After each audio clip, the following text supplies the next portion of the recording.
dahil alam kong kayo ang karapat-dapat para gumamit ng kambal na punyal.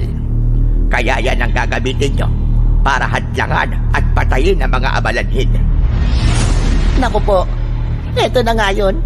Wala na tong atrasan. Mapapalaban na talaga tayo, Jomar. Hindi kami basta magpapadaig sa inyo, mga hinayupa kayo. Kayo ang dapat mawala dahil mga salot kayo.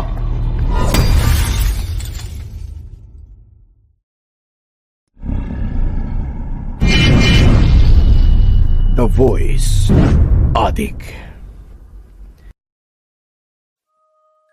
Magandang araw pong muli sa inyong lahat, mga kaibigan.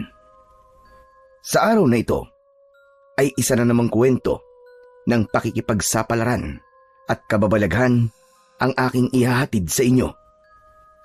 Ito ay kwento ng magkaibigang Jomar at Tatoy. Nagbakasyon sila sa malayong probinsya ng Lola Rubina ni Tatoy. Sadyang itinaon ni Tatoy na abutin sila ng undas sa baryo upang madalaw din niya ang kanyang lolo.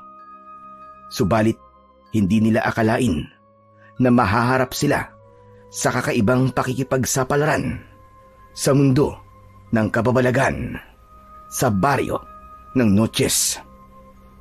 Dahil sa araw mismo ng undas, sa taong yun, ay nakatakdang bumangon ang mga nahihimlay na aswang. Babangon sila upang humanap ng taong bubuo sa kanilang naaagnas na katawan at magkakaroon sila ng panibagong buhay. Ang sariwang dugo ni na Jomar at Tatoy ang kailangan ng mga amalanhig. Sila ang mga aswang na bumangon mula sa libingan. Ano kaya ang gagawin ng magkaibigan para hindi sila maging biktima ng mga nabuhay na bangkay ng mga aswang? Sino ang maaaring tumulong sa kanila? O di kaya sa baryo na yun?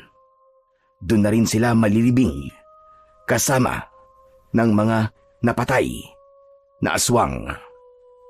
Ngunit bago po ang lahat, mga idol, huwag po nating kalimutang mag-subscribe, mag-like, at i-hit ang notification bell sa aking mga YouTube channel na The Voice Addict at Apong Isaak para sa mas marami pang makapigil hininga na kwentong aswang at katatakutan mula sa mundo ng kababalaghan. Umpisahan na po natin ang kwento. Tatoy? Tatoy? Nasaan ka? Tatoy naman eh. Huwag ka naman magbiro. Anak nang, saan nagpunta ang kaibigan ko na yun? Kanina lang narito sa tabi ko. Nalingat lang ako, bigla na lang nawala. Ano bang lugar tong kinaroroonan namin? Bakit madilim? Saka, bakit ang daming mga nakaambalang na mga tuyong dahon at kahoy? Tatoy! Tatoy, nasa ka na ba? Tatoy, ba't mo naman ako iniwan? Tatoy!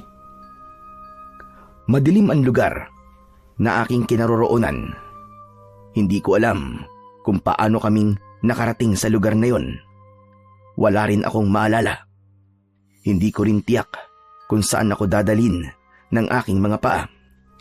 Pilit kong hinahanap ang kaibigan kong si Tatoy. Tatoy! Buisit ka! Kung nang titrip ka na naman, wag ngayon ha! Saka tama na ang pagtitrip mo! Kanina pa akong kinakabahan eh! Tatoy! Ipinagpatuloy ko ang paglalakad. May ingay akong narinig na tila umuungol. Maging ingay din na tila bumibitak ang lupa na nilalakaran ko. Ano ba nangyayari? Nasaan ba si Tatoy? Ba't hindi ko makita ang kaibigan ko? Saan na ba nagpunta yun? Lumakas na ang kabang nararamdaman ko. Parang may kung anong dumadagan sa dibdib ko. Pilit kong inihahakbang ang mga paa ko. Subalit tila may pumipigil sa akin. Halos hindi ko yun maikilos. Subalit kailangan kong lumakad at makaalis sa lugar na yon.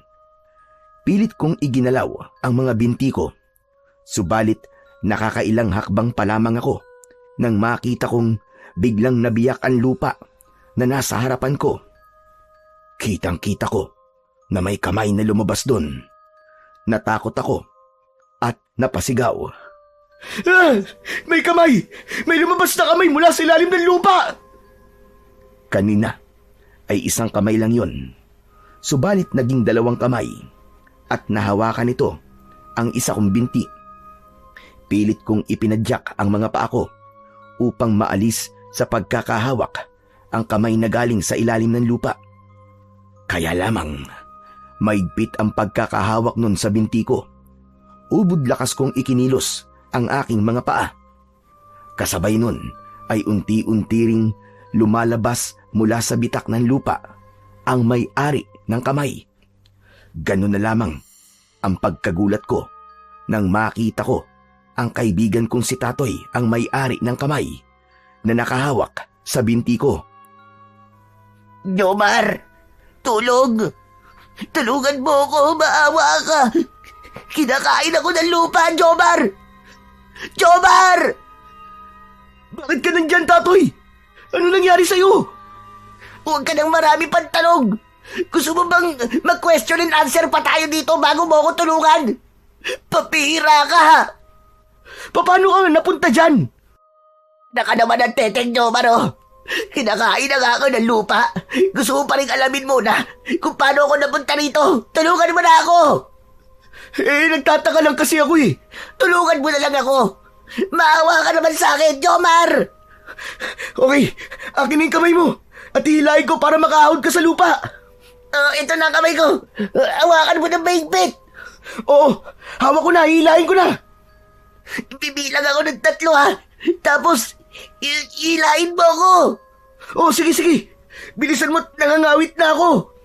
1, 2, 3, hatak! Buong lakas kong hinila ang 2 kamay ni Tatoy.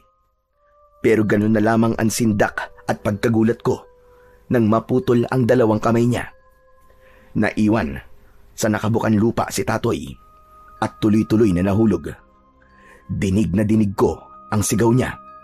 Napasigaw na din ako ng malakas dahil sa takot at awa sa kaibigan ko na tuluyan ng kinain ng lupa.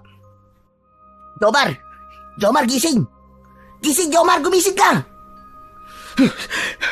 Tatoy, ikaw ba yan? Tatoy, buhay ka! Patingin nga ng mga braso mo! Teka nga! Ba't ba sinisipat mo mga braso ko? Pambihira ka, oh! Hindi naputol ang braso mo. Saka, hindi ka din kinain ng lupa. Pards! Hoy, ayos ka lang ba? Parang napapraning ka. Ano ba tinira mo, Katol?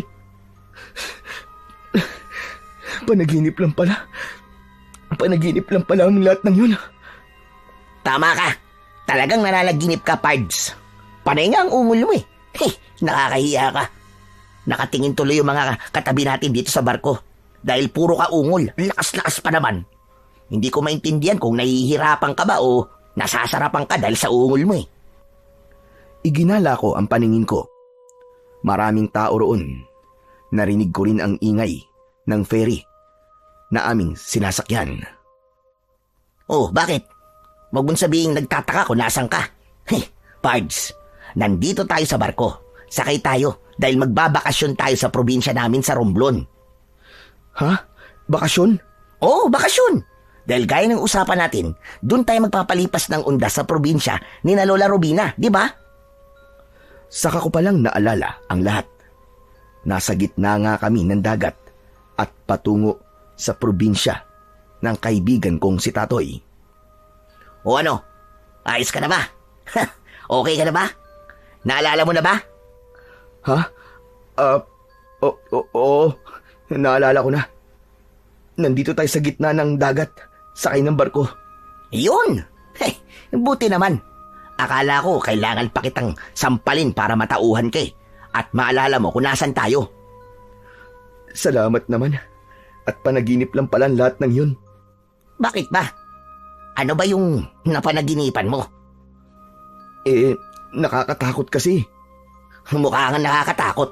Dahil habang nananaginip ka, hindi rin maipinta ang itsura ng mukha mo. Para kang maiihina na ano eh. Ang sama ng itsura mo, Pards. Akala ko nga katapusan ko na eh. Tapos ikaw din, akala ko wala ka na. Anong wala? Natigo ka na. Nakwento ka na lang. Dahil kinain ka ng lupa. Ano? Itong gwapong to kakainin ng lupa? No way! Oo nga, maniwala ka. Wala namang pinipili ang lupa eh. Kahit ano pang itsura mo, tsaka kakainin ka nun. Teka, wag na nga natin pag-usapan yung panaginip mo. Mukha namang hindi maganda. Bad vibes lang yan. Mabuti pa nga. Pards, malayo pa ba tayo? Malapit ang dumawang barko. Kaya, konti na lang ang paghihintay natin. Ay, salamat naman. Nakakainip eh. Panay na nga ang tulog mo, naiinip ka pa? May ilang oras pa ang lumipas at nakita ko na kanya-kanya ng asikaso ang mga pasahero. Inaayos nila ang kanilang mga dalang gamit. Bababa na ba tayo, Pards? Oo. Tumunog na ang busina ng sinasakyan namin. Hudyat na malapit na kami sa pantalan. Sa palagay ko ay umabot din ng halos 5 oras ang naging paglalakbay namin sa gitna ng dagat hanggang sa nakarating na kami sa pier ng Udjongan, Romblon. Saglit pa ay naramdaman kong halos hindi na gumagalaw ang barko. Nagkanya-kanyang tindig at galaw na rin ang mga pasahero. Nandito na tayo, Pards. Oo, nakapondo na ang barko eh. Pero maya-maya na lang tayo bumaba. Mahirap makipagsabayan sa ibang pasahero. Makikipagsiksikan tayo. Saka, hindi naman tayo nagmamadali eh. Kaya okay lang, namamaya na lang tayo. Paunahin na natin sila. Okay, sige. Ayoko rin naman makipagsiksikan eh.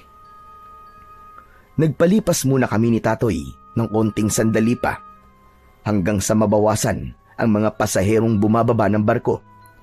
Inayos ko na lang ang dala naming bag. Wala namang kaming dalang maraming gamit. Tig-isang bag lang kami ni Tatoy dahil hindi rin namin planong magtagal sa lugar ng kanyang lola. Mga 3 o 4 na araw lang kami doon. Kaya naman, hindi na kailangan magdala ng maraming gamit. Nang makita ni Tatoy nakakaunti na lang ang mga natirang pasahero ng barko, ay niyaya na rin niya ako para bumaba. Mas mainam na nga na hindi makipagsabayan sa ibang mga pasahero para malaya kang makakakilos. Pagkababa namin ng barko, ay may mga nag-aabang na jeep para sa mga bagong dating. Nakipag-usap si Tatoy sa driver para malaman kung saan ba ang destinasyon nun. Pagkatapos makausap ni Tatoy, ay niyaya na niya ako para sumakay. Saglit lang ay napuno na ang jeep na sinasakyan namin at umalis na rin ito. Maayos naman ang kalsada na aming tinahak, kaya maayos ang takbo ng sasakyan. Pards, malayo pa ba tayo? Medyo. Siguro, Pards, mga kalahating oras pa tayo. Tapos yun na ba ang bahay ng lola mo? Hindi pa. Sasakay uli tayo? Oo naman. Habal-habal naman ang sasakyan natin. Anak nang, malayo pala talaga tong lugar ng lola mo, no? Hindi naman. Saka, ganun talaga kapag bago ka sa pupuntahan mong lugar. Minsan akala mo malayo. Pero kung palagi mong pinupuntahan, wala. Malapit lang. Hindi rin Malayo talaga tong probinsya ng lola mo, no? Sige na nga. Kesa makipagtalo pa ako sa'yo. Pero tiyak, Pards, magugustuhan mo kapag nakarating ka na. Dapat lang, para hindi masayang yung pagsama ko sa'yo. Baka nakakalimutan mo, Pards. Ikaw tong mapilit na sumama sa akin. Bakit? Nagsisisi ka na ba? Hindi naman. Napapagod na kasi ako eh. Sabi ko nga sa'yo kapag nakarating ka na sa baryo ni na Lola Robina, mawawala ang lahat ng pagod mo. Pards, may chika babes ba tayong makikilala doon? Depende. Kung anong lahi ang gusto mo. Anong lahi ba ang sinasabi mo? Kung gusto mo, lahing engkantada, lahing manananggal, lahing aswang, o lahing tiktik. Ano? Huy, ayos ka lang. Mga aswang yung sinasabi mo eh. Joke lang yun. Ikaw naman, naniwala ka kagad. Malay ko ba kung totoo yun? Paano kung totoo? Anong gagawin mo? Malay ko. Wala ka nang magagawa, Pards. Kasi, nandun na tayo. Saka ayaw mo nun, magiging exciting ang bakasyon natin dahil marami tayong makikilalang iba't ibang lahi. Huwag ka naman ganyan, Tatoy. Kinakabahan ako sa'yo eh. Bakit? Naduduwag ka? Hindi ah. Talaga? Oo naman. Wala akong kinakatakutan, no? Wala. Kanina nga, habang sakay tayo ng barko, takot na takot ka eh. Dahil nga yun sa panaginip ko. Napansin ko na nagtitinginan sa amin ang ibang pasahero ng jeep. Kaya huminto na lang ako sa pagsasalita. At ganun din si Tatoy. Nagkatinginan kami at napangiti na lamang. Ilang taon na rin kaming magkaibigan ni Tatoy. Halos sabay kaming natanggap sa isang electronics company sa Laguna. Nagkakilala kami at naging matalik na magkaibigan. Magkasama kami sa kwartong aming nirerentahan, kasama ang dalawa pang katrabaho namin. Subalit, mas malapit kami ni Tatoy sa isa't isa. Marami kaming napagkakasunduan sa hilig na libangan, sa pagkain at pati na rin sa mga kalokohan. Naaaliw din akong kasama si Tatoy dahil kuwela siya. Kapag may mabigat akong pinagdaraanan, ay siya ang nakakapagpangiti kagad sa akin. Hindi lang kaibigan ang turing ko sa kanya, kundi isa na ring kapatid. Kaya nga, nang malaman ko, nadadalaw siya sa kanyang lola na taga Romblon. Dahil matagal nang hindi niya nakikita, ay nagpresenta akong sumama. Ang sabi niya ay 3 o 4 na araw lang daw siya. Kaya naman, halos sabay din kaming nag-file ng aming vacation leave. Salamat na lamang at pinayagan kami ng aming supervisor. Kung sa bagay, hindi naman kami pala absent gaya ng ibang kasama namin sa trabaho. Kapag kailangan ng overtime, madali din kaming kausap. Kaya na magpaalam kami na magbabakasyon ng ilang araw, ay naging madali yun at pinayagan kami. Binalikan ko sa aking isipan ang mga alaala ng pagiging malapit namin ni Tatoy nang marinig ko ang boses ng kaibigan ko. Manong, para, dito na po kami. O Pards, dito na tayo. Bababa na tayo? Oo, kung gusto mo lang naman bumaba, pwede rin namang hindi. Ugok, mamaya saan pa ako mapunta nito eh. O tara na. Ay teka lang, yung bayad po pala namin, Manong. Heto po. Inabot sa akin ng isang pasahero ang ibinigay kong bayad na perang papel. May sukli pa yun na 10 piso, pero hindi ko na kinuha pa. Tip ko na lang yun kay Manong driver. Bumaba na kami ng kaibigan ko. O ano, sana tayo nito? Sabi ko nga sa'yo, di ba? Sasakay pa tayo ng habal-habal. Kaya nga, ibig ko sabihin saan tayo sasakay? Di mag-aabang tayo ng dadaan.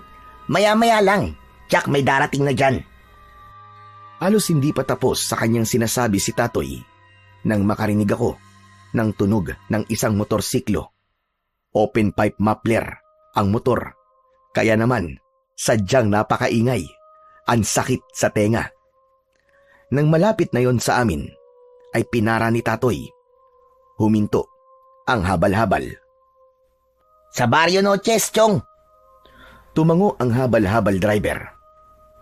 Huli ka na, Pards. Sakay na tayo. Ha? Dalawa tayong aangkas dyan? Oo. Ano akala mo? Tulad sa syudad, natig-isa tayo ng motor na aangkasan. Dito, kayang pagkasyain sa motorsiklo hanggang 3 pasahero. O di ba magaling? Sigurado ka? Pards, hindi ba masikip? Ayaw mo nun? Dikit-dikit tayo, pwede tayo magkaamuyan at magkapalitan ng mga muka. Halika na, huwag ka na magginarte. Hindi uso dito yon. Ang totoo, hindi naman ako maarte. Yun nga lang, naninibago ko sa ganung uri ng transportasyon. Tapos, higit sa isa, ang isasakay sa motorsiklo. Kaya lamang, wala akong magagawa dahil yun ang kalakaran sa lugar na yun. Isa pa, mukhang bihira lang ang sasakyan. Kaya naman, nauna na akong sumampa sa motorsiklo at sumunod naman si Tatoy. Dahil napagitnaan ako ni Tatoy at ng driver, kaya pakiramdam ko ay naiipit ako. Ayoko nang magreklamo pa. Nakakahiya. Baka kung ano na ang isipin nila. Lalo na kay Tatoy. Ako ang nagpumilit na sumama, kaya wala akong karapatang magreklamo. Rough road at may malalaking lubak ang dinaraanan ng habal-habal.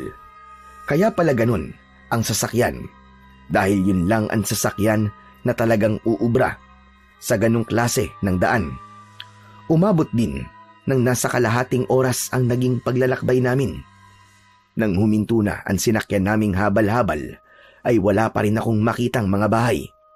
Kaya naman, napatingin ako kay Tatoy. Alam niya na nagtataka ako. Oh, ba't ganyan ka naman kumakatingin, Pards? Napunta lang tayo sa probinsya ng lola ko. Parang bigla ka nang nagbago ah. Hoy, kursonada mo ako no? Hehehe, walang talo-talo, Bok. Ugok, siraulo.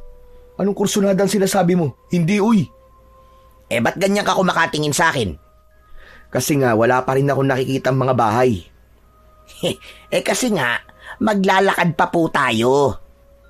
Wow, ibang klase. Ano bang lugar tong probinsya ng lola mo? Parang dulo na to ng daigdig ah. Hindi naman, kundi boundary pa lang papunta sa dulo ng daigdig. Tara na nga, simulan na natin ang paglalakad para makarating na tayo. Saka, hindi na maganda ang pakiramdam ko. Humihilab ng tiyan ko eh. Oh, walang problema dyan. Malawak ang CR dito. Ha? Anong malawak ang sinasabi mo? Wala nga akong nakikitang bahay tapos CR pa. Yun na nga. Yung malawak na damuhang yan, yung nakikita mo na yan, magiging CR mo yan. Yan ay kung hindi mo na talaga kaya ang tawag ng kalikasan. Ano kahilo? Nakakahiya no? Never mind. Ano nakakahiya? Magtatago ka lang sa mga halaman na may makakapal na dahon eh. Tapos yun na. Ilabas mo na ang sama ng loob mo. Tapos, pipitas ka ng isang dahon na siyang magiging tissue mo. Ganon. Tapos ayos na. Solve na ang paghilab ng tiyan mo. Success! Hindi na no. Mamaya kung anong dahon pa makuha ko eh. Makatihan pa ako. Yun lang. Dapat pipiliin mo rin yung dahon na pipitasin mo. Mamaya, dahon ng is-isang mapitas mo. Lagot ka. Halika na nga. Puro kakalokohan eh. Simulan na natin ang paglalakad. Ano, ayos ka na ba? Kaya mo pa bang tiisin ang tawag ng kalikasan? Oo, kaya ko pa. Kesa naman dyan ako maglalabas ng sama ng loob ko, no? Mamaya niyan, kung anong laman lupa pa mag-trip sa akin dyan at paglaruan pa ang kwan ko. Kung ano pang mangyari sa akin. Sinimulan na ni Tatoy ang maglakad. Nakasunod lang ako sa kanya. Pinasok namin ang makitid na daan na may makakapal na damong ligaw. May ilang minuto lang naman yun hanggang sa nakarating kami sa isang tila nakatagong pamayanan. Maraming mga bahay na yari sa pawid at kawayan. Makikita ang kasimplihan ng kanilang pamumuhay. Isang maliit na bahay ang pinasok namin ni Tatoy. Naisip ko na yun na siguro ang bahay ng kanyang lola. Lola Rubina? Lola Rubina? Pards, mukhang walang tao ah. Oo nga eh. Pero tiyak ko nandito siya. Nakabukas ang bahay na dumating tayo eh. Baka may pinuntahan lang. Hindi kasi sanay na magsara ng pinto mga taga rito. Palibasa, kampante sila na walang ibang papasok. Dahil halos lahat magkakakilala ang mga nakatira dito sa Barrio Noches. Inirelax muna namin ang aming mga katawan. Inalis ko na ang aking suot na sapatos at ganun din si Tatoy. Maya-maya pa ay may dumating na matandang babae. Sino kayong basta na lamang pumasok sa bahay ko? Ops, ops, ops. Kalma lang po, Lola. Huwag po kagad mainit ang ulo nyo. Yaski bata ka. Ikaw ba yan, Tatoy Apo? Hehehe. Oo naman po, Lola Rubina. Ang saksakan na gwapong apo nyo. Hehehe. Maigi naman at naisipan mong pumasyal din eh. Siyempre naman po. Gusto ko kayong bisitahin, Lola. Ay, siya nga pala. Kaibigan ko po, si Jomar. Kumusta po kayo, Lola Rubina? Aba, magandang lalaki tong kaibigan mo, Jomar ah. Lola, kaibigan ko yan ha. Mukhang kursunado niyo pa yata ah. Si Raul ah. Loko-loko batang ito. Ano ba sinasabi mo? Hehehe. Hindi po yan talo. Huwag niyo pong gayumahin, Lola. Ano? Marunong manggayuman, Lola mo? Loko ka talaga, Tatoy. Baka mamaya maniwala ang kaibigan mo sa'yo. Hehehe. Joke lang yun, Pards. Fake news yun. Ikaw naman, di ka pa nasanay sa mga kalokohan ko. Sandali nga lang at ipag-ahanda ko kayo na makakain. May niluto akong adobo sa gata na native na manok. Alam ko na paborito mo yun na po. Wow, ayos na ayos yun, Lola. Kaya pala, naisipan ko magkatay ng manok para lutuin dahil meron akong darating na mga bisita. Galing niyo talaga, Lola. Naramdaman niyo po yun? Kutob ko lang yon. Pero heto at nagkatotoo nga.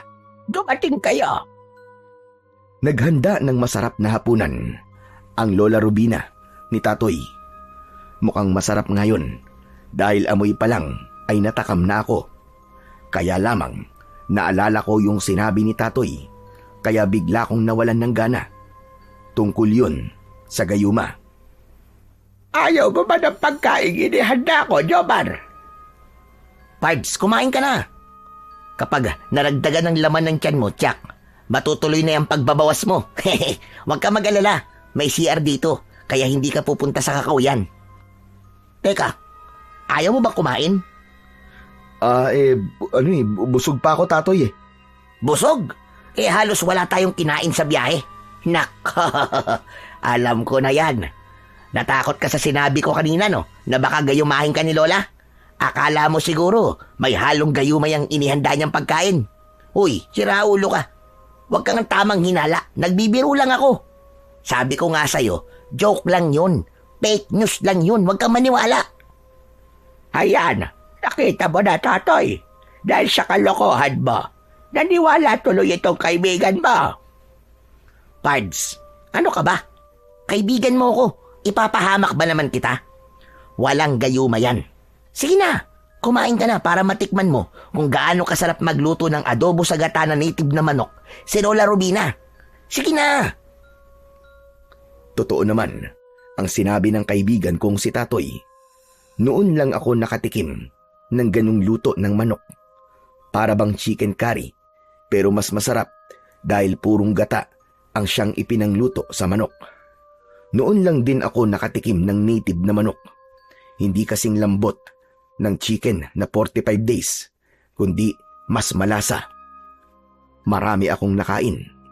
Nawala na rin sa isip ko ang tungkol sa gayuma dahil pinatunayan ng kaibigan ko na biro lang ang lahat ng sinabi niya. Pagkakain ay nagpahinga na kami ni Tatoy. Maya-maya lang ay nagsimula ng kumagat ang dilim. Yun ang magiging unang gabi namin sa Barrio Noches sa Lola Rubina ni Tatoy.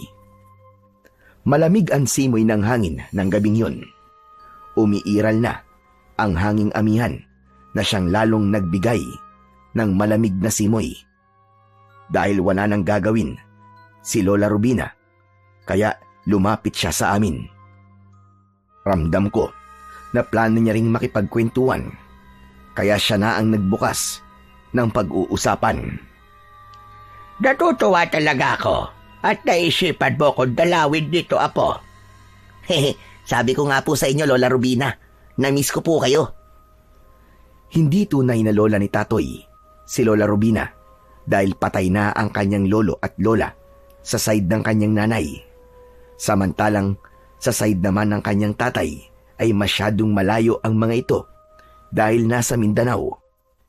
Ang lola Rubina niya ay tiyahin ng kanyang tatay, kaya lumalabas na apo sa pamangkin si Tatoy. Pero ayoko nang alamin pa yun, basta't lola siya ng kaibigan ko. Yun na lamang ang iniisip ko. Hanggang sa nagpatuloy sa pakikipag-usap sa amin si Lola Rubina. Kaya lang sa dami ng araw, nadadalaw ka rito. Bakit ngayon pag malapit na ang undas? Hindi mo na lang itinaon na magpapasko para dito ka na lang sana nagpasko. May iba po kasi akong lakad sa Pasko, Lola eh. Kaya nga po, plano po kasi namin na doon naman sa probinsya namin sa Pampanga magpasko. Ang sarap talaga na buhay kapag wala pang pamilya. Ano bang oras ay maaaring gumala. Tama po kayo, Lola. Kaya nga, sinasamantala namin magkaibigan ang gumala. Para po kapag pareho na po kami may pamilya, focus na lang po kami sa pamilya namin. Tama yun. Nag-aalala lang kasi ako sa panahon ng pagbisita nyo dito sa Barrio Noches. Ha? Bakit po, Lola? Para kasi mali ang timing nyo. Bakit po? Ano po bang mali? Dahil ilang araw na lang ay undas na, ganun ho ba? Bakit po, Lola? May kakaiba po bang nangyayari dito kapag undas? Hindi na sinagot yun ni Lola Rubina, kundi nagpaalam na ito na sinabayan pa ng paghikab. Ipinakita niya na inaantok na siya. May isang maliit na kwarto sa bahay na yon, at yun ang tulugan ni Lola Rubina. Samantalang kami naman ni Tatoy ay sa ibaba lang ng bahay. Magkatabi kaming matutulog sa kamang kawayan na nilatagan ng banig na gawa sa buri. Tahimik na ang gabi at mas lalo pang lumamig ang simoy ng hangin. Maraming puno sa lugar na yon, kaya lalo lang nagbigay ng malamig na klima. Hindi ko alam kung ilang oras na kaming natutulog ni Tatoy. Nagising ako na tila nahihirapang huminga. Yung pala ay nakasampay sa leeg ko ang isang braso ng kaibigan ko. Inalis ko yun na tila ba may pagkainis dahil nga nagising ako. Nakaramdam na rin ako ng tawag ng kalikasan. Pero dahil sabi nga ni Tatoy ay nasa loob ng bahay ang CR, kaya hindi ko na kailangan pan lumabas. Nagtungo ako sa CR at nang pabalik na ako sa aming higaan ay narinig ko na tila may nag-uusap sa labas ng bahay. Gigisingin ko sana si Tatoy, pero nakita ko na mahimbing na ang tulog niya na may kasama pang paghilik. Hindi ko na inabala pa ang kaibigan ko, kundi ako na lamang ang lumapit sa bintana at bahagyang itinulak ang sarahan nito. Medyo maliwanag ang sinag ng buwan sa labas ng bahay. Nakita ko na may dalawang taong nag-uusap. Pamilyar sa akin ang isa roon. Natiyak ko na si Lola Rubina yon. Kausap niya ang isang lalaki na hindi nalalayo sa kanya ang edad. Kung anuman ang kanilang pinag-uusapan, yun ang hindi ko alam. Hindi ko kasi gaanong maintindihan ang kanilang mga sinasabi, pero alam ko na meron silang pinag-uusapan. Tila nga meron pa silang pagtatalo. Ilang minuto rin ang naging pag-uusap nila nang makita ko na pabalik na ng loob ng bahay si Lola Rubina, ay nagmamadali akong bumalik sa aming higaan at tumabi kay Tatoy. Nakapikit ang mga mata ko, pero gising na gising ang diwa ko at nakikiramdam ako kay Lola Rubina. Narinig ko na lamang ay ang pagpasok niya ng kanyang kwarto at ang pagsara ng pinto nito. Nang matiyak ko na nakapasok na siya sa kanyang kwarto, ay muli akong tumayo at nagtungo sa bintana. Gusto kong tiyakin kung naroon pa rin ang lalaking kausap kanina ni Lola Rubina. Bahagya kong iniangat ang sara ng bintana. Sumilip ako sa labas Subalit ganun na lamang ang aking pagkasindak dahil isang nakakatakot na anyo ang nakita ko na naroroon sa bintana. Napasigaw ako sa pagkagulat at napaupo. Kaya naman nagising si Tatoy na hindi alam ang gagawin dahil nakita niyang nakasalampak ako sa lupa. Hoy, Jomar! Bakit ba? Ano ba nangyari sa'yo? May nakakatakot. Nakita ko siya, Tatoy. May aswang. Ano? Aswang? Oo, nakita ko siya. Parang gusto niya akong sagpangin. Sigurado ka bang aswang ang nakita mo? Oo, Tatoy. Nandiyan siya. Nasa may bintana. At sigurado ako nakasilip sa atin. Kitang-kita ko talaga siya. Ay, nako. Siguro nananaginip ka na naman, no? Hindi ako nananaginip. Totoo sinasabi ko. May aswang talaga. Sandali nga. Ano bang aswang ang sinasabi mo, bata ka? Saan mo ba nakita ang aswang? Sa may bintana po. Nasa labas po. Nakakatakot. Ang laki po ng mata. Tapos may matutulis po pangil. Naamoy ko pa nga ang hininga niya eh. Ano? Naamoy mo yung hininga? Ano namang amoy? Ayan o. Di niyo ba naamoy? Nandito pa rin siya. Nandito pa rin yung aswang. Naamoy ko yung hininga niya na naamoy ko kanina. At naamoy ko na naman ngayon. Ayos ka rin, Pards, ha? Sigurado ka ba, Pards, na yung naamoy mo ngayon ay ang amoy ng hininga ng aswang na nakita mo kanina? Oo nga, Pards. Kaya hindi ako maaaring magkamali. Kapareho ang amoy eh. Ganun na ganun. Walang hiya. Kasing amoy pala ng hininga ng aswang ang masamang hangin na inilabas ko. Ano? Ano masamang hangin na sinasabi mo? Medyo nasira kasi ang tiyan ko kanina eh. Kaya hindi ko napigilan na magpalabas ng masamang hangin. Wala joke ka, bata ka. Kaya pala bigla ko may naamoy na parang nabobulok. Ikaw palang dabuho ka ang may kagagawan. Sorry na po, Lola Rubina. Hindi ko na kayang pigilan eh. Kaya ibinuga ko na. Walang hiya ka, Pards. Akala ko naman, nagbalik yung aswang. Ganun pala yung amoy ng hininga ng aswang, no? Wala palang pinag-iba sa amoy ng ibinuga ko. Pero Jomar, talaga bang may nakita kang aswang kanina? Opo, Lola Rubina. Nakakatakot nga po eh. Hindi talaga nakapaghintay ang walang hiya. Lola, may sinasabi po kayo? Wala, Kwan. Sabi ko, maigi na lamang at walang masamang ginawa sa kanya. Lola, ibig bang sabihin, totoo po yung aswang nakita ni Jomar? May aswang dito sa Barrio Noches, ganun ba? Hindi agad nakasagot si Lola Rubina. Tila humahanap pa siya ng tamang salita o paano siya magpapaliwanag tungkol sa tanong ni Tatoy. Lola, gusto ko pong malaman ng totoo. Sabihin niyo na po. Tatoy, apo. Dati pa yun. Pero ngayon wala na sila. Kung ganun, nagkaroon po ng aswang dito sa baryo? Sabi ko nga, matagal na yon. Nalipol na sila mula nang may manunugis na dumating dito at inubos ang mga aswang. Pero Lola, ano po yung nakita ng kaibigan ko? Maaaring nananakot lamang yon dahil nga malapit na ang undas. Ugali kasi na mga taga rito ang manakot kapag malapit na ang araw ng mga patay. Hindi ko alam kung dapat ba kaming maniwala sa sinabi ni Lola Rubina, pero ramdam ko na tila naglilihim ang matanda. Ayaw niyang tiyakin na aswang nga ang nakita ko. Kung sa anong dahilan ay hindi ko alam. Marahil para hindi kami matakot ni Tatoy. Ang pangyayaring yon ay nagbigay ng pagkabahala sa akin dahil naiisip ko kung totoong may aswang na gumagala sa lugar na yon, posibleng malagay sa panganib ang buhay namin, lalo na't dayo lang kami ni Tatoy sa lugar na yon. Hindi na kami nakatulog pa ni Tatoy hanggang mag-umaga. Pareho kaming nag-aalala. Merong pangamba sa mga puso namin.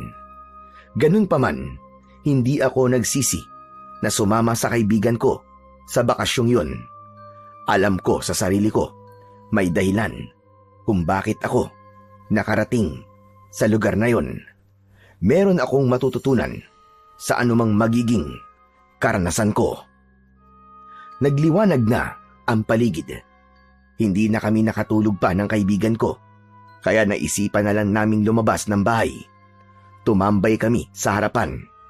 Pareho kaming nakahalukip-kip dahil sa lamig. Bigla kong kinalabit ni Tatoy. Akala ko kung ano na, sabay turo sa isang babaeng halos kaedad namin ang papalapit.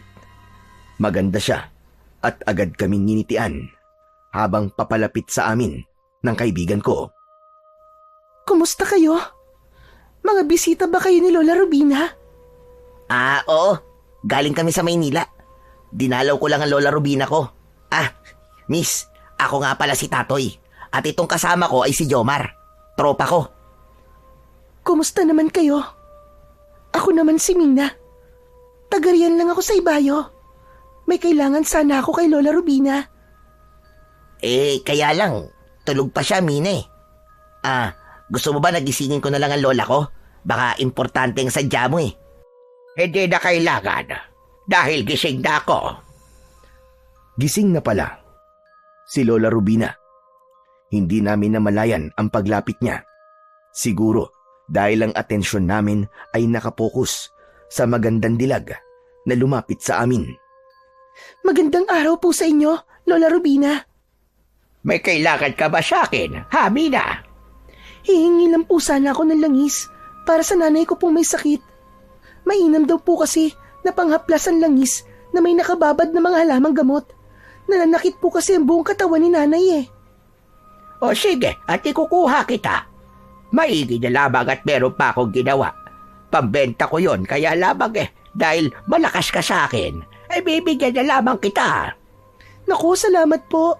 Saka kung bibentahan niyo po ko, wala rin naman po akong pambayad. Alam ko yon, kaya nga sabi ko sa'yo, ay bibigyan na lamang kita. Bumalik si Lola Rubina sa loob ng bahay at naiwan kami ni Tatoy kasama si Mina. Hindi nakakasawang pagmasdan ang kagandahan niya. Hoy, Pards. Ikaw baka kung inaano mo na si Mina sa isip mo Masyadong malagkit ang pagkakatitig mo sa kanya. Ano ka ba, Tatoy? Humahanga lang naman ako kay Mina. Saka, ngayon lang kasi ako nakakita ng kagandahang gaya niya. Sobra ka naman magsalita, sir. Jomar, tinawag ka sir ni Mina. Mukha ka bang teacher? Masyado namang formal yung sir. Jomar na lang, Mina. Pareho kaming galing ng Maynila. Hanggang kailan kayo dito? Siguro, mga 4 na araw. Kaya, dito kami aabuti ng undas. Huwag na kayong magpaabot ng undas. Mas maigi kung aalis na kayo. Ha? Ba't mo naman kami paaalisin kagad? Saka, hindi pa nga tayo ganong nagkakakilala. Gusto mo na kagad na umalis kami? Gusto pa kitang makilala ng lubusan, Mina. Kung okay lang sa'yo para maging magkaibigan tayo. Ayos lang naman na maging magkaibigan tayo, Jomar. Kaya lang ang sinasabi ko lang ay para din sa kaligtasan nyo. Ano? Kaligtasan namin?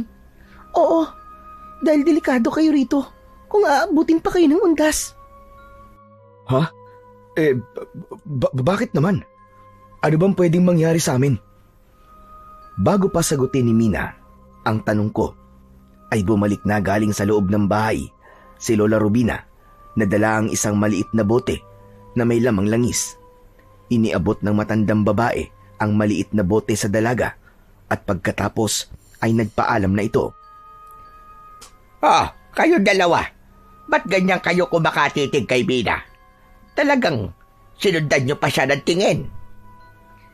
Lola Rubina, ang ganda po kasi niya Kursunada nga ni Jomar Huwag niyo na pag-interesin pa si Mina. Bakit naman po, Lola Rubina? Ang ganda nga po niya Hindi siya bagay sa sino man sa inyo. Saka hanggang dito na lang yan si Mina. Hindi siya maaaring umalis dito sa Barrio Noches. Po? Bakit naman po, Lola? Kailangan siya ng nanay niya. Saka huwag ka nang marami pang tanong, Apo. Makinig na lang kayo sa akin. Hindi na babagay sa inyo si Mina.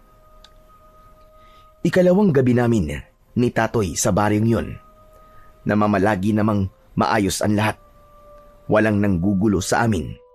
Hindi na nagpakita pa uli ang aswang na sinabi kong minsang nanakot at gumulat sa akin. Sa susunod na araw ay araw na yon ng mga patay. Araw ng undas. Minsan pa, habang natutulog kami ni Tatoy, ay muli akong nakarinig ng pag-uusap.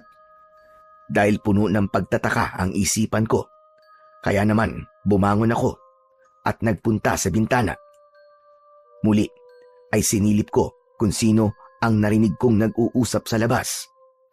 May kausap na naman si Lola Rubina at sa pagkakataong yon ay tila naging matindi na ang kanilang pagtatalo. Bagamat hindi pa rin malinaw sa pandinig ko ang dahilan ng kanilang pinagtatalunan. Hanggang sa tumaas ang boses ng matandang lalaking kausap ni Lola Rubina. Saka ko palang naintindihan ang kanilang sinasabi. Malinaw ang usapan natin, Rubina. Pero hindi ko kaya ang ibig mong mangyari, Gilyer. Ano bang pinanghihinayangan mo? Mahirap para sa akin. Ayokong ako ang maging dahilan. Mamili ka. Ang kondisyon na sinabi ko o ang kamatayan mo. Wala akong pipiliin sa dalawa. Kaya umalis ka na, Gilyer. At kung maaari, ay huwag ka na babalik dito. Hindi mo ako maaaring utusan, Rubina. Gagawin ko ang gusto ko. Lalo na't konting-konting sandali na lamang. Subukan mo. At ako ang makakalaban mo, Gilyer. Tinatakot mo ba ako, Rubina? Hindi. Kundi sinasabi ko lamang sa iyo ang totoo at kaya kong gawin. Kung talagang mahal mo pa ang buhay mo, susunod ka sa gusto kong mangyari. Hindi mo ko maaaring utusan, Gilyer. Matigas ang pagmumukha mo. Talagang masasaktan ka sa akin. E di saktan mo kung gusto mo. Ah, ganon. Hinahabol mo ko, ha? Naghahanap ka talaga ng sakit ng katawan. Nakita ko ang nanggigigil na galit ng lalaki kay Lola Rubina. Nagawa niya itong saktan. Sa lakas ng pagkakasampal sa matandang babae ay nabuwal sa lupa si Lola Rubina. Hindi ko na kinaya ang pangyayaring yun. Gusto kong lumabas pero mas pinili kong gisingin na lamang muna si Tatoy. Anak ng... Ano ka ba, Pads? At sarap-sarap ng tulog ng tao, bigla ka nang gigising. Huwag ka maingay. Ang lola mo, may nangyari sa kanya. Ano? Bakit? Ano nangyari sa lola ko? Hinila ko ang braso ni Tatoy para lumapit din siya sa may bintana at sumilip. Gusto kong makita niya kung ano ang nakita ko. Nang sumilip si Tatoy ay nakita niyang nakatayo na uli si Lola Rubina at patuloy na nakikipagtalo. Kaya lalong napikon ang matandang lalaki at itinulak naman niya si Lola Rubina. Natumba ito at kitang-kita yun ni Tatoy. Nagpantig ang kanyang tenga sa nakitang eksena. Hindi niya na nakaya pa ang ganong tanawin. Kaya nagmamadali si Tatoy na buksan ang pinto. Sinugod niya ang kausap ni Lola Rubina. Galit si Tatoy at inupakan yun ng malakas na suntok. Hindi naman nakaiwas ang matandang si Mang Gilyer sa ginawa ni Tatoy. Bagsak din ang matandang lalaki sa lakas ng sapak ng kaibigan ko. Walang hiya ka? Hindi ka na naawa sa matanda? Sinaktan mo? Matanda din ako, ah. Pero babae yan. Bakit mo sinaktan ang lola ko? Ano bang atraso niya sa'yo? Dahil wala siyang isasalita, hindi marunong sumunod sa gusto ko. Bakit? Sino ka ba, ha? Para sundin ka ng lola ko. Tatoy, apo. Tama na yan. Pabayaan mo na yan si Gilyer. Lola, hindi pwedeng hayaan namin ang lokong yan. Sinaktan ka niya, tapos baliwala lang. Kung ayaw mo may masamang mangyari sa'yo, sige na, umalis ka na rito. Alis! Oh, narinig mo naman ang sinabi ng kaibigan ko. Umalis ka na, tanda! Tumayo sa pagkakasalampak sa lupa ang matanda na si Mang Gilyer. Subalit ang sama ng tingin niya kay Tatoy. Ang sama mo pang makatingin, ah. Pagbabayaran niyo ang ginawa niyo sa akin. Tandaan nyo yan! Aba, ang kapal nyo rin ano?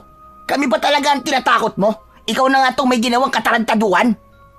Hindi pa ako tapos sa inyo. Hindi pa ako tapos. Ang dami mong pang sinasabi. Sige na.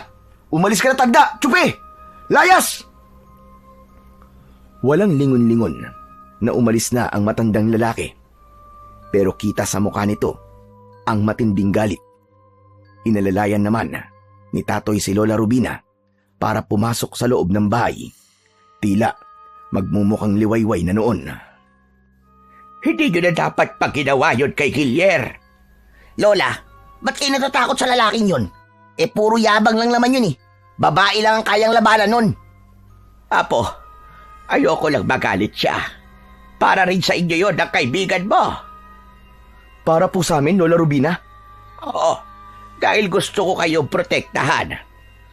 Saan nyo naman po kami poprotektahan, Lola? Sa kasamaan ng mga aswang. Sa mismong gabi ng undas. Ano pong ibig niyo sabihin, Lola? Teka, nalalabuan po ako eh. Ano po bang meron sa gabi ng undas? Saglit na nanahimik si Lola Rubina, pero alam niyang hindi namin siya titigilan. Marami kaming gustong itanong sa kanya, kaya para hindi na kami mag-usisa pa, ay siya na mismo ang nagsimula na magkwento sa mga bagay na kailangan naming malaman. Makinig kayong dalawa. Dahil alam kong dapat nyo na ring malaman ang tungkol sa bagay na yon. Sa gabi ng undas po ba tinutukoy nyo? Oo, Apo. Dahil ang baryong ito ay hindi nakagaya ng dati. Bakit, Lola Rubina? Ibang baryo na po ba to? Dating pangalan rin. Pero iba na ang kalagayan nito. Dahil naging baryo na ito ng mga aswang. Naku po, sabi ko na nga ba may kakaiba sa baryong to eh. Pero paanong nangyari yun, Lola Rubina? Saka, kung baryo na ng mga aswang ito, wala naman kami nakikitang mga gumagalang aswang ah. Maliban lang doon sa isang aswang na nakita ni Jomar. Pero hindi na naulit yun. Oo nga po, Lola Rubina. Paano po naging baryo to ng mga aswang? Nasaan po ang mga aswang? Patay na sila. Nakalibing sa sementeryong malapit lang dito. Oh, patay na po pala ang mga aswang na yun eh. Ano pong dapat niyong ikatakot? Sa gabi ng undas, nagkakaroon ng malaking pagbabago ang baryong ito. Lumalaganap ang kadiliman. Namamayani ang kasamaan ng mga kampon ng dilim. Ang mga aswang po ba? Tama ka, Tatoy. Ang mga patay na aswang ay babangon muli sa kanilang mga libingan. Kayong dayo dito. Kayo ang kanilang punteriya. Dahil yun ang ibig na mangyari ni Gilier. Sino po ba ang Gilier na yun? Siya ang supremo ng mga aswang na nakalibing. Hindi siya namatay? Gaya ng mga kauri niya, Lola? Kung titignan mo, ay buhay na buhay si Gilier. Pero ang totoo, patay na rin siya. Yun nga lang, nagkaroon siya ng panibagong buhay dahil na rin sa dayo na minsang napadpad dito. Nakainom siya ng dugo mula sa dayo na yon.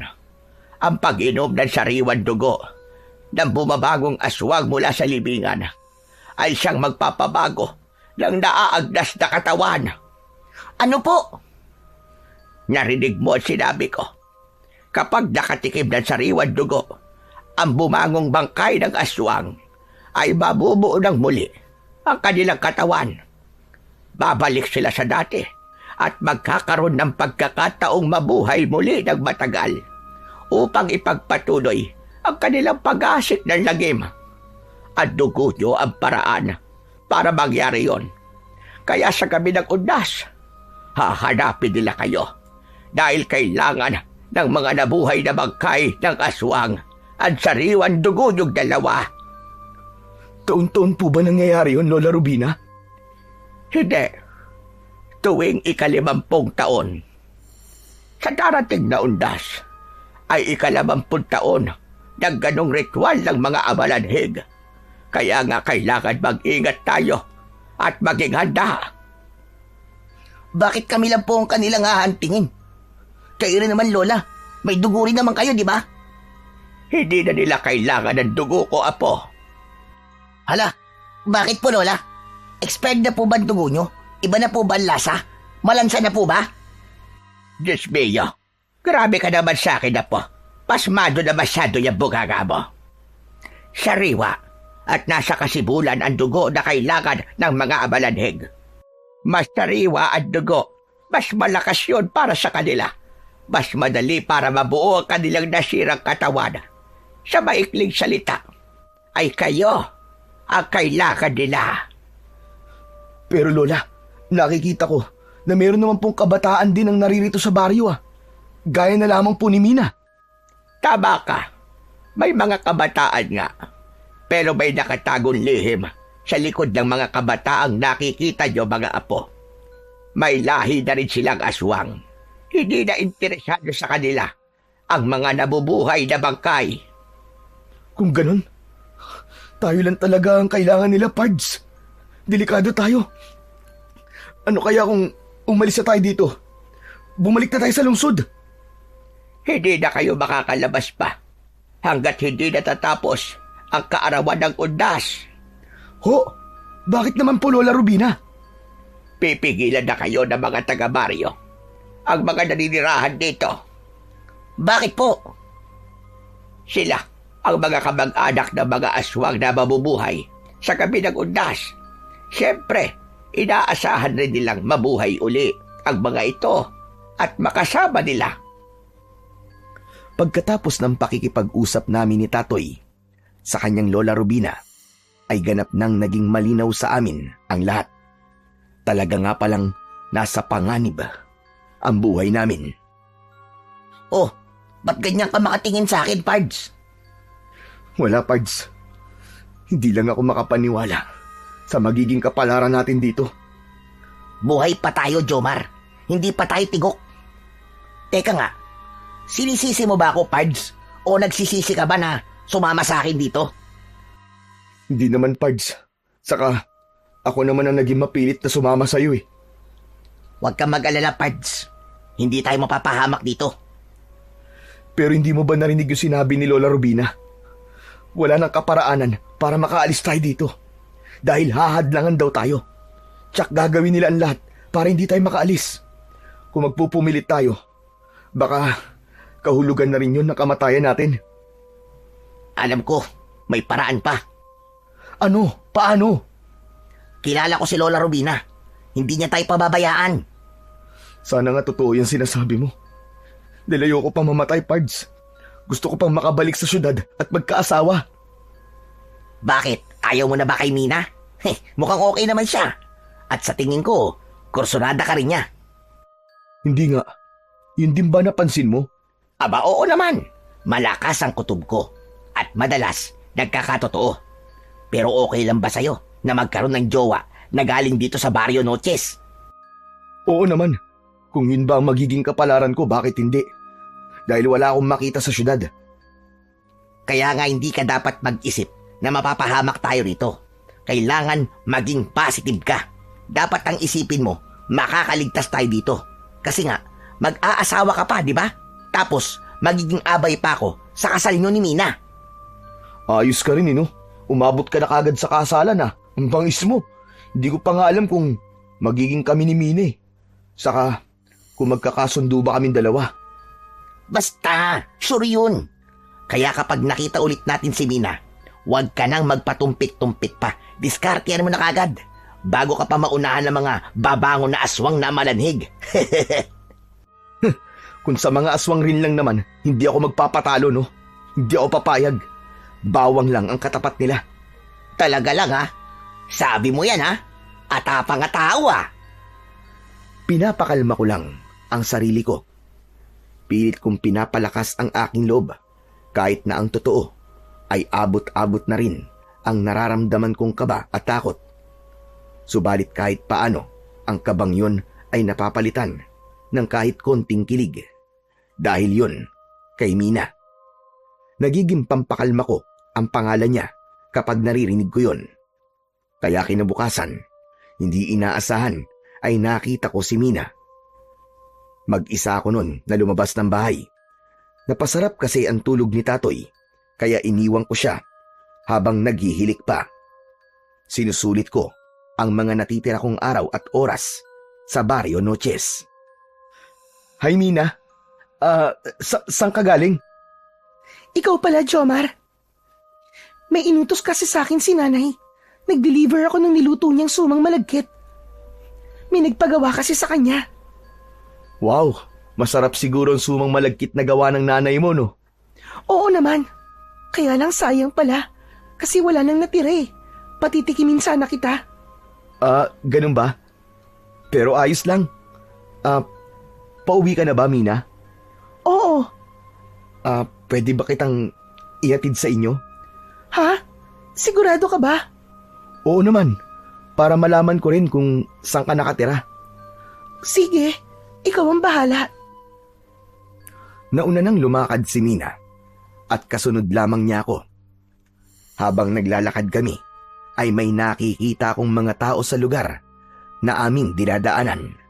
Nasa kalye sila at hindi ko maipaliwanag ang pagkakatitig nila sa akin.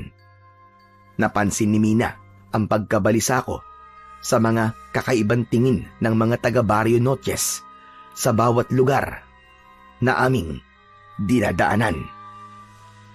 Jomar, okay ka lang ba? Ha? Oo naman. Okay lang ako. Mukhang naaasiwa ka sa mga tingin ng mga kababaryo ko. Oo nga eh. Hindi ko maintindihan ang mga tingin nila kung bakit ganun. Bago ka lang kasi dito, kaya ganyan sila kung makatingin sa'yo. Baka nagagwapuhan lang sila sa'yo. Ganyan ba sila tumingin ng gwapo? Parang gusto nila akong sagpangin eh. Baka mukha kang masarap. Ha? Anong sinabi mo, Mina? Sabi ko, baka natutuwa sila sa'yo. Kasi nga, minsan lang sila makakita ng dayo dito sa baryo. May natatanaw na akong kubo, Mina. Iyan na ba ang bahay nyo? Oo. Pasensya ka na ha. Hindi maayos ang bahay namin. Ano ka ba? Walang kaso sa akin yun. Nang makarating kami sa bahay ni Mina, ay pinapasok niya ako. Sumalubong sa amin ang kanyang ina at ipinakilala niya ako. Aling Susana, ang pangalan ng nanay ni Mina. Binati ko ang nanay niya na may kasamang ngiti. Iniabot ko pa ang kamay ko para sana makipag-shake hands o kaya ay makapagmano gaya ng nakaugalian sa mga probinsya. Kaya lamang tinignan niya lang ako. Hindi niya inabot ang inilahad kong kamay.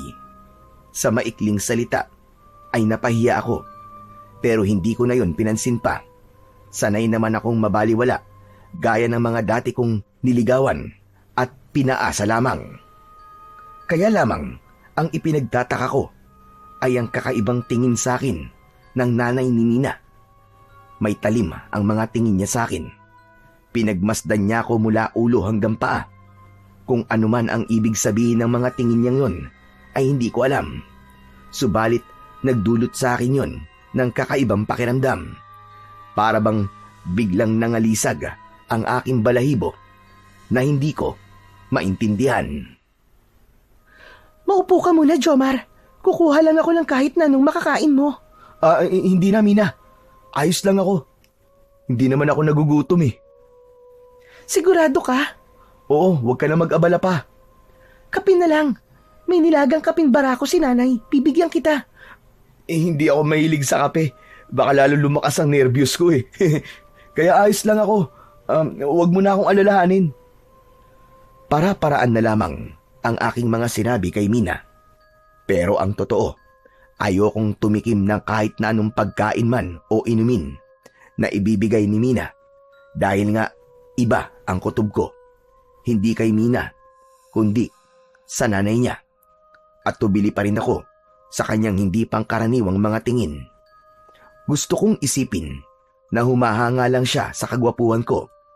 Pero hindi yun eh. May kakaiba talagang kilabot ang mga tingin niya. Nanuot yun sa kalamnan ko. Pero pilit kong nilalabanan ang nararamdaman kong kaba dahil hindi ako komportable sa bahay ni Mina Kaya pinili kong magpaalam na lang muna. Saka baka gising na rin ang tropa kong si Tatoy. Malamang hahanapin niya ako. Sigurado ka ba, Jomar? Aalis ka na? Oo, Mina. Baka nag-aalala na kasi si Tatoy at Lola Rubina sa akin eh. Hindi kasi ako nakapagpaalam sa kanila. O sige, ikaw ang bahala. Ang mahalaga lang naman sa akin eh, alam ko na tong bahay nyo. Kung sakaling may oras pa kayo ni Tatoy, pwede kang bumalik dito para bumisita. Bahagyang lumundag ang puso ko sa kanyang sinabi. Pagpapakita yon na maaaring may pag-asa itong nararamdaman ko. Yun nga lang, kapag naiisip ko ang nanay niya, parang wag na lang yata. Dahil ayaw ko rin namang maging bastos sa nanay ni Mina kahit hindi naman ito nagsasalita. Kundi nakatitig lang sa akin hanggang sa nagpaalam na rin ako ng maayos. Ma'am, alis na po ako. Nagagalak po kung nakilala ko kayo. Halos wala pa ring pagbabago sa reaksyon ng nanay ni Mina. Ganun pa rin ang mga tingin nito sa akin. Mukhang iniukit na yata sa mukha niya ang kakaibang tingin na hindi ko mawari kung nananakot ba o sadyang nakakatakot lang talaga ang itsura niya. Tuloy-tuloy na akong lumabas ng bahay ni Mina. Nagmamadali ako sa paglalakad dahil nga hindi ko na rin gusto ang kabang nararamdaman ko. Medyo malayo-layo na rin ang aking nalalakad. Pakiramdam ko ay malapit na ako sa bahay ni na Lola Rubina nang may maramdaman akong kaluskos galing sa mga masukal na lugar na aking dinaraanan. Pakiramdam ko rin ay may kanina pa nakasunod sa akin. Para matiyak kong may sumusunod nga, ay huminto ako sa paglalakad. Lumingon ako para tumingin sa aking likuran. Subalit wala naman akong nakitang anuman. Kaya lamang nang ibalik ko ang aking paningin sa dinadaanan ko, ay muntik na akong mabuwal sa pagkakagulat dahil isang dipa ang layo. Nasa harapan ko ang ina ni Mina. Aling Susana? Teka, ano pong ginagawa niyo rito? Saka paanong bigla na lang po kayong nauna pa sa akin? Samantalang iniiwan ko po kayo dun sa bahay niyo ah. Paano pong nandito na kayo? Sunod-sunod ang tanong ko sa nanay ni Mina. Pero gaya ng reaksyon nito nung nasa bahay siya ay wala pa ring pagbabago. Hindi ko mawari kung galit ba o nananakot. Hindi muna ako nakapagpatuloy sa paglalakad dahil nakaharang sa daraanan ko si Aling Susana. Matalim ang tingin niya sa akin at nakatitig naman ako sa kanya na naghihintay ng mga susunod na mangyayari. Hanggang sa ganun na lamang ang gulat ko at pagtataka nang biglang magbago ang anyo ni Aling Susana. Naging nakakatakot siya. Kumulubot ang kanyang balat. Naging madilim ang anyo ng muka. Napuno ng matutulis na ngipin ang kanyang bibig na halos hindi na yon maisara. Ang buhok niya ay naging magulo na tila ba mga alambre. Dahil sa takot na nararamdaman ay tuloy-tuloy ang pag-urong ko. Kaya naman sa hindi sinasadya, natumba ko at napaupo dahil sa mga nakausling bato na sumabit sa suot kong tsinelas. Wari naman na ikinatuwa ng aswang na nasa harapan ko ang pagkakabagsak ko. Itinaas ng aswang ang kanyang mga kamay upang ako'y atakihin. Subalit bago pa ako sagpangin ng aswang na si Aling Susana, ay nakarinig ako ng isang sigaw. Nay! Wag! Saktan ang kaibigan ko! Mina, salamat! Maraming salamat at dumating ka! Anong nangyayari sa nanay mo? Bakit ganyan siya? Gusto niya akong patayin! Pasensya ka na, Jomar. Hindi ko rin alam kung bakit nagiging ganyan si nanay. Nagiging halimaw siya. Hindi mo alam? Hindi. Kailan lang nang nagkaroon siya ng pagbabago. Kaya nga lagi ko siyang binabantayan dahil dumarating ang oras na nagbabago ang anyo niya. Gaya na lamang ng nangyari ngayon. Ang totoo, hindi naman dati ganyan ang nanay ko. Mabait siya at mahilig makipagkwentuhan. Pero Hindi na siya ganun ngayon. Halos hindi na rin siya nakakapagsalita, kundi laging masama akong tumingin, lalo na sa ibang tao. Alam kong naramdaman mo yung kanina, Jomar. Oo, Mina. Kaya nga, hindi na rin ako nagtagal dahil naiilang ako eh. At natatakot ako sa nanay mo. Hindi ako komportable. Alam ko yun. Kaya nga, sinundan kita dahil biglang nawala rin si nanay. At alam kong sumunod siya sa'yo. Pero huwag kang mag-alala, Jomar. Walang masamang mangyayari sa'yo. Ako ang bahala sa kanya. Pero sa nakikita ko, isa ng halimaw ang nanay mo. Isa na siyang aswang. Siguro nga. Pero kahit aswang pa siya, titiyakin ko na wala siyang gagawing masama. Hindi siya makakapaminsala ng mga tao. Gagawa ko ng paraan para mawala ang pagiging aswang niya. Dahil sa pagdating na yon ni Mina, ay nakita ko rin ang pagbabago muli ng anyo ni Aling Susana. Bumalik ito sa dati niyang anyo. Nawala ang pagiging isang halimaw. Pero ang nakakatakot na reaksyon ng muka ay namalagi. May ipinulupot si Mina sa kamay ng nanay niya. Mina, ano nilagay mo sa kamay niya? Isang kwintas. Nayari sa mga buto ng halamang gamot. Nakokontrol ng mga buto ng halaman ang anumang masamang espiritu na nasa katawan ng nanay ko. Nakalimutan ko lang kasing ilagay sa kanya kanina nang naroon ka sa bahay. Hindi sana nangyari ito. Sige na, Jomar. Iwan mo na kami. Umuwi ka na. Titiyakin ko sa'yo na hindi ka na masusundan pa ng nanay ko. Nang makarating ako ng bahay ni na Lola Rubina, ay naroon pa rin sa dibdib ko ang labis na kaba. Tama ang hinala ko na nag-aalala na sina Tatoy at ang lola niya sa akin. Akala nila ay may kung ano nang nangyari sa akin. Pards naman oh. Pinakaba mo ako ah. Akala ko napahama ka na eh.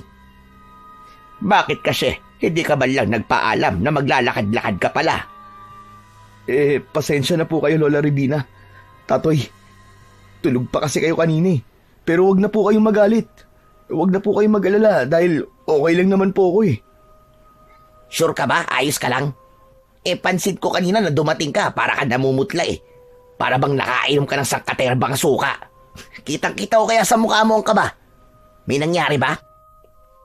Hindi ko kailangang ilihim ang mga nangyari at naging karanasan ko ng araw na yon. Kaya naman, nagpasya na ako na sabihin kay Tatoy at Lola Rubina ang nangyari sa akin. Anak nang, buti na lang pala. Hindi ka pinabayaan ni Mina. Oo nga, Tatoy. Ayaw rin niya ako mapahamak at gumawa ng masama ang kanyang nanay sa akin. Ang nangyari kay Susana, sa nanay ni Mina, katunayan lang yon na nagkakaroon na ng bisa ang lakas ng mga abalanhig, lalo na't mamayang gabi na ang pagpasok ng undas. Yun na rin ang simula ng pagbangon ng mga namatay na aswang na ipapasa na nila ang pagiging aswang. Kailan pa po naging aswang ang nanay ni Mina? Kailan lang din, napasahan siya ng pagiging aswang. Subalit, kulang pa ang kanyang kakayan. At sa pagbangon ng mga namatay na aswang, ay magkakaroon siya ng panibagong lakas. Sa pamamagitan yon ng sariwan dugo na kanilang maiinom mula sa mga dayong kagaya mo. Kung nanay ni Mina ay aswang, ibig sabihin, aswang din po si Mina? Magyayari yon sa hinaharap sa takdang panahon kapag naipasa na nila kay Mina ang pagiging aswang. Lalo na kapag malapit na silang mamatay. Ililipat lang nila ang pagkaaswang sa kanilang maiiwang kadugo. Kung ganun, ang pagbangon ng mga namatay na aswang ang kailangan makontrol, Lola Rubina. Dahil nasa kanilang susi. Para lalo silang lumakas at dumami ang aswang dito sa Barrio Noches. Tama ka, Apo. Kaya kailangan ko ang tulong yung dalawa. Yan din siguro ang dahilan kung bakit kayo napadpad sa baryong ito. Kaya naman, ng araw ding yon, pagkatapos naming mag-almusal, ay masinsinan kaming kinausap ni Lola Rubina. May mga dapat daw siyang sabihin sa amin, lalo na't hinihingi niya ang tulong namin ni Tatoy. Isang lumang banga ang kinuha ni Lola Rubina sa isang lugar sa kanyang bahay.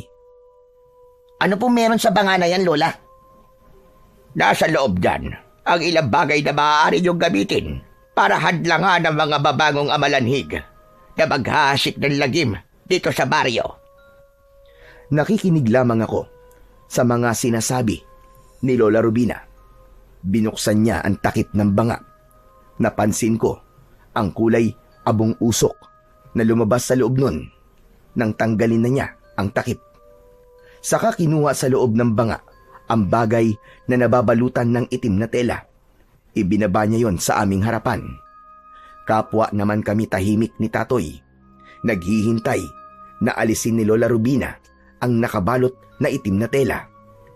Tinanggal ni Lola Rubina ang buhol sa telang itim.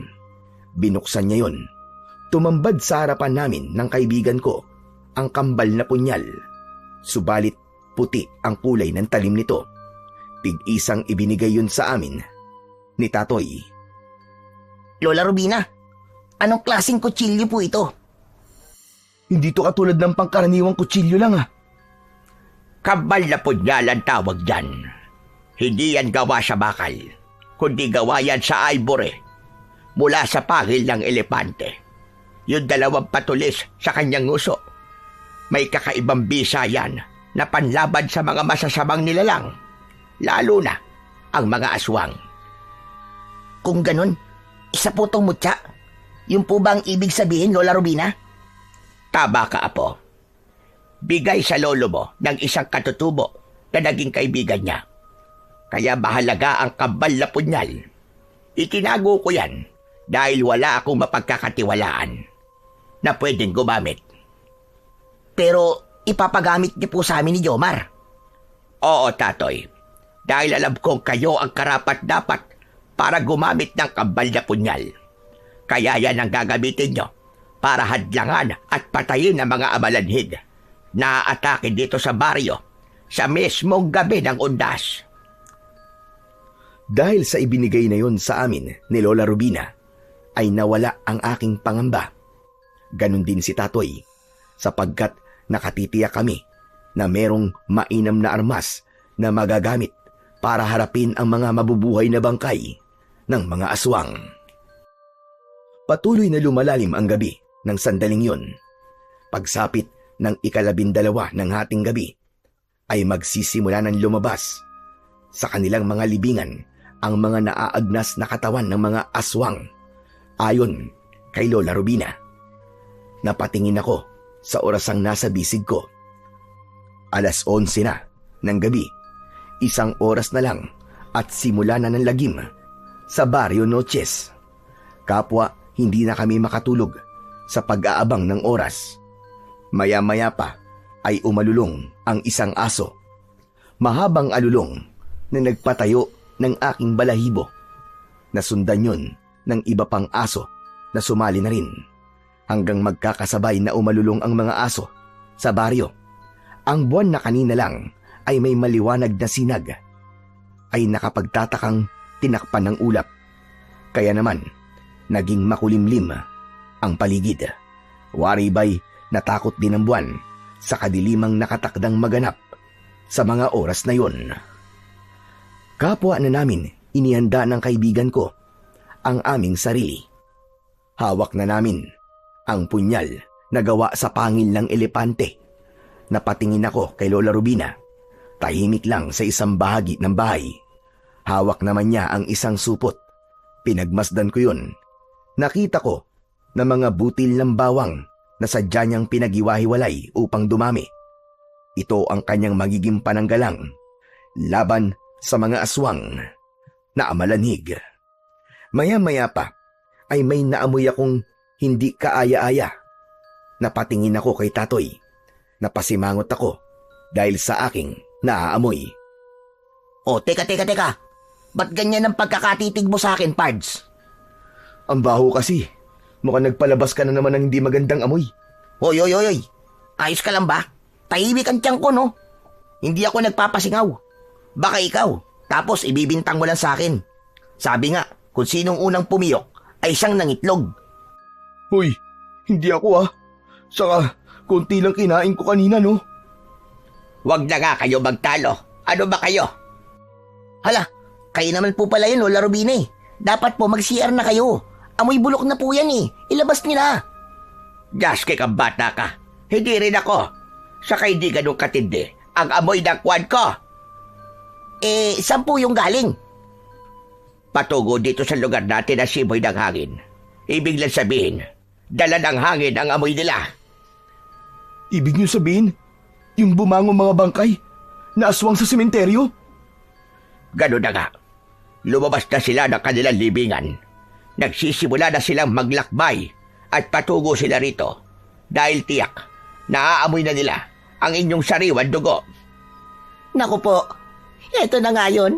Wala na tong atrasan. Mapapalaban na talaga tayo, Jomar. Handa na ako, Tatoy. Hindi ko sila tatantanan. Itatara ko sa kanila ang hawak kong punyal. Tumayo ako dahil patuloy sa pagtindi ang mabahong amoy. Isa lang ang ibig sabihin nun. Malapit na sa lugar namin ang mga amalanig. Sumilip ako sa labas sa pamamagitan ng nakaawang na bintana. Mula sa di kalayuan ay may nakita akong gumagalaw at mabagal na lumalakad. Pakiramdam ko ay sila na ngayon patungo na sa kinaroroonan namin, ang mga aswang na amalanhig. Pards, humanda na tayo. Malapit na sila. Kanina pa ako nakahanda, Pards. Bakbaka na to.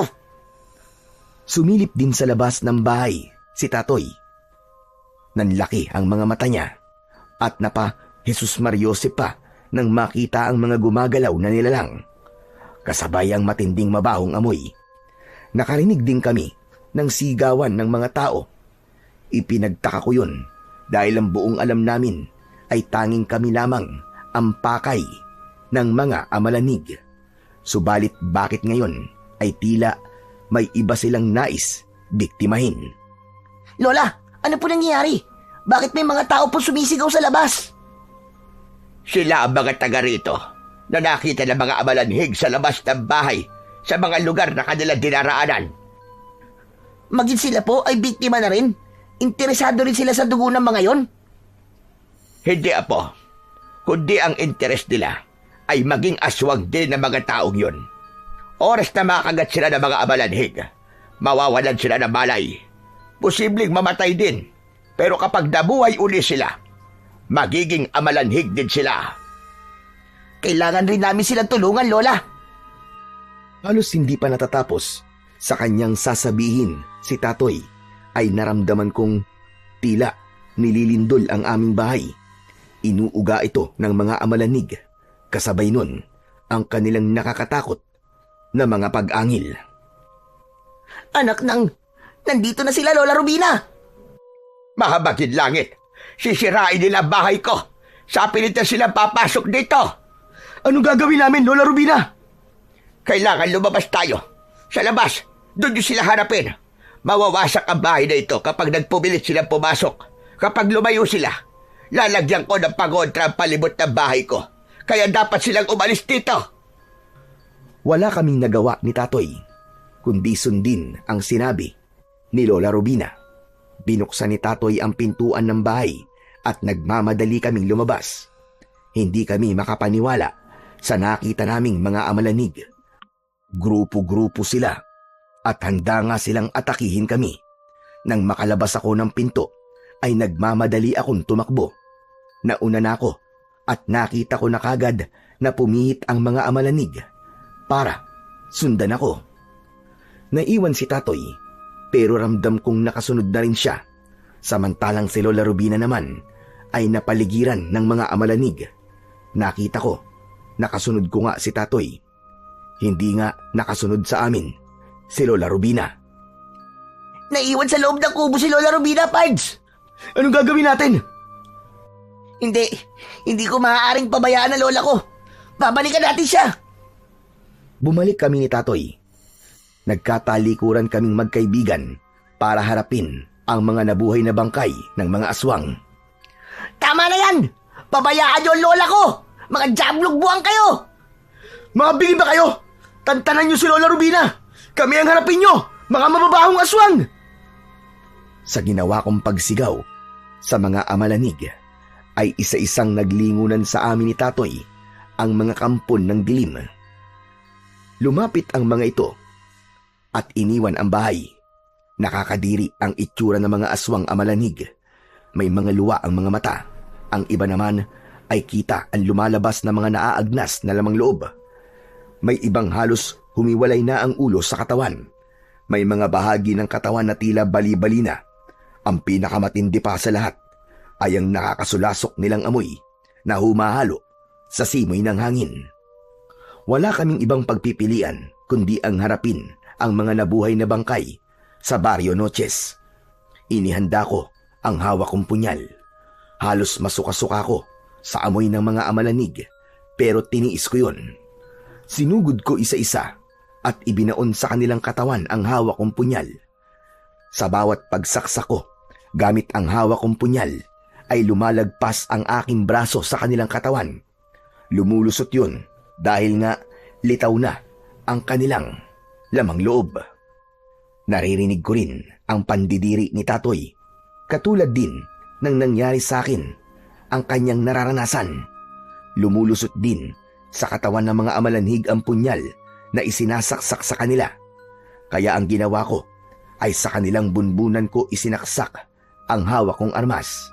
Sa bawat saksak ko sa kanilang bunbunan na tumatama sa kanilang mga bungo at nakikita ko ang kanilang pangihina hanggang sa tuluyang bumagsak. Kaya sinigawan ko si Tatoy kung ano ang dapat niyang gawin. Sinabi ko na gawin din niya ang aking ginawa. Sinunod naman ito ng kaibigan ko. Dinig na dinig ko ang kanyang pagsigaw sa bawat amalanig na kanyang napapatay. O ano? Akala nyo yata may isahan nyo kami ha? Sige, umungol ka pang aswang ka hanggang gusto mo.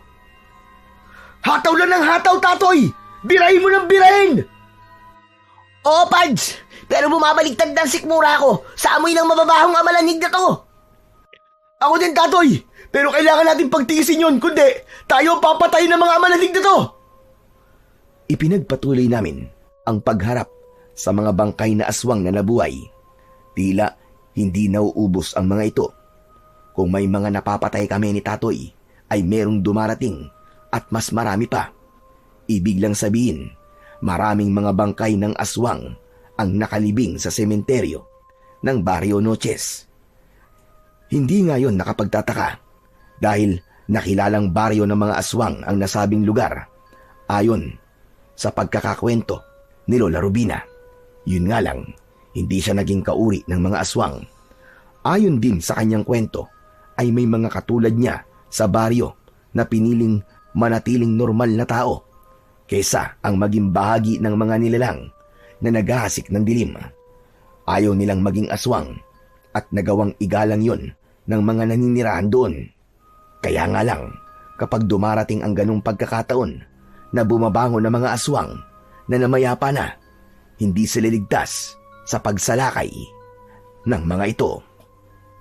Napatingin ako kay Tatoy.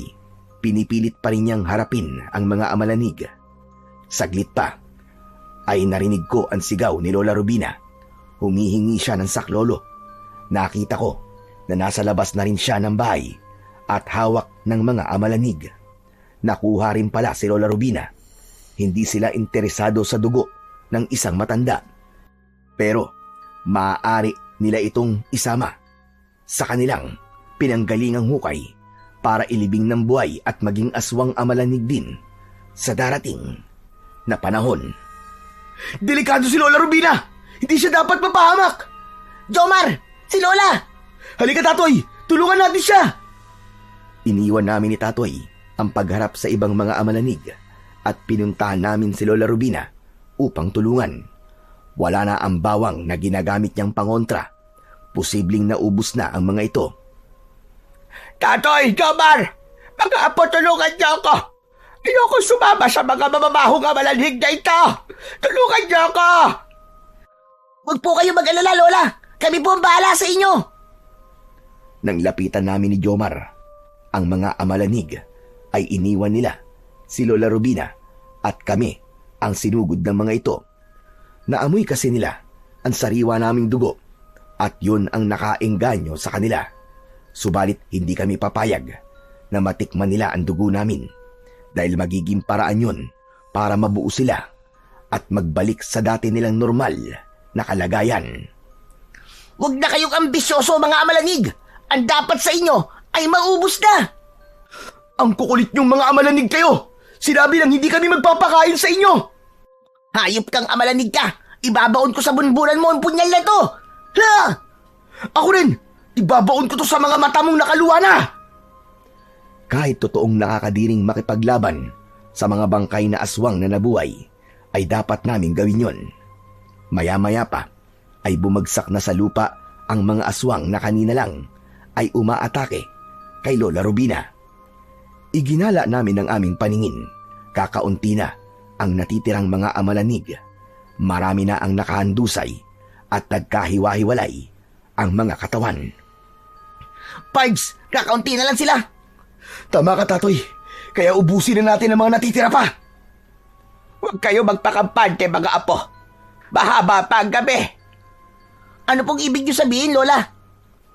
Hanggang hindi pa nagliliwanag, ay patuloy na darating ang iba pang mga amalanig. Ano? Ibig niyo po sabihin may darating pa? Oo, gano'n na nga. Anak ng teteng, ano po yung umatake sa atin? First batch pa lang? Basta ang alam ko, meron pang grupo ng mga amalanig ang posibleng dumating. Mas matatapang sila at mas mababagsik. Ano pang iniintay natin, Jomar? Ubusin na muna natin ang mga natitira. Oo, Tatoy. Kung totoo ang sinasabi ni Lola Rubina, kailangan malipol na muna natin itong mga naiiwan. Kaya pinagtulungan naming harapin uli ang mga naiwang mga amalanig. Dahil kakaunti na lang sila, kaya saglit lang ay tumimbuwang na ang mga ito. Subalit pagkatapos na bumagsak ang mga natitirang amalanig na nakasagupa namin, ay muling umalulong ang mga aso, hudyat ng panibagong panganib. Diyos ko po, parating na sila, mga apo. Ang ikalawang grupo ng mga amalanig? Tama ka, mas maging maingat kayo dahil hindi sila kasing hina ng mga naunang grupo. Ano pong ibig niyo sabihin, Lola? Kung ang naunang mga amalanig ay naaagdas na at halos humihiwalay na mga laman sa katawan, hindi ang mga paparating. Ibig sabihin, mga buo na po sila? Tama ka, Tatoy. Sila mga bangkay ng aswang na hindi pa natatagalang ilibing. Iginala ko ang aking paningin hanggang dumating na nga ang mga bagong grupo ng mga amalanig. Mas mabibilis silang kumilos, hindi gaya ng mga nauna. Lola, umalis na muna kayo. Bumalik na kayo sa bahay. Delikado kung makikita nila kayo. Oo, apo. Kayo na ni Jomar ang bahala sa kanila. Ipagdadasal ko kayo. Anak ng teteng, mapapalaban na naman tayo nito. Nagmamadaling lumayo si Lola Rubina. Minsan pa ay nagtalikurang kami ni Tatoy para harapin ang dumating na ikalawang grupo ng mga amalanig. Tama si Lola Rubina, kakaiba nga ang mga dumating. Buong buo ang katawan ng mga ito. Nakita ko na may leader na nangunguna sa kanila. Hindi ako maaaring magkamali. Siya si Manggilier, ang matandang lalaki na nakita kong kausap ni Lola Rubina ng mga nakaraang gabi. Sige mga kapanalig, huwag kayong mag-aksaya ng oras. Harapin niyo ang dalawang dayo dahil nasa kanila ang ikalalakas at magpapabalik sa dati ninyong mga nabubulok na katawan. Kailangan niyo ang sariwan dugo nila. Hangal ka, Manggilier! Hindi mangyayari ang sinasabi mo! Kalokohan yan! Hindi kami makapapayag na maging biktima ng mga kapanalig mo! Ang dami niyo pa sasat. Tignan natin kung hanggang saan ang yabang ninyong dalawa. Ah, ganon! Gusto niyo kami subukan? Oh, dahil alam kong wala kayong binatbat. Mayabang ka rin tanda, kaya tignan natin! Minsan pa, humudyat na ang matandang nagpakilalang pinuno ng mga amalanig, kaya dumaluhong na ang mga kampo ng dilim. Muli ay nakipagpambuno kami ni Tatoy sa mga nabuhay na bangkay ng mga aswang. Hindi na kailangan sa ulo sila saksakin, kundi maaari na rin sa kanilang katawan. Buo pa ang katawan ng mga ito, kaya hindi tumatagos ang hawak naming punyal. Subalit nakakaiwas ang mga amalanig dahil mabilis silang kumilos, hindi katulad ng mga naunang grupo. Huwag kayong hihinto! Kailangan magapi ang 2 binata! Talagang ginagalit mo kami ng kaibigan ko, ha? Hindi kami basta magpapadaig sa inyo, mga hinayu pa kayo! Kayo ang dapat mawala dahil mga salot kayo! Patuloy ang ginawa naming pakikipaglaban sa mga kampo ng dilim. Pero nakapagtataka na hindi sila maubos-ubos, kaya narinig namin ang halakhak ni Mang Gilier. Nakakapikon yun dahil kami ni Tatoy ang kanyang pinagtatawanan. Mga hangal kayo!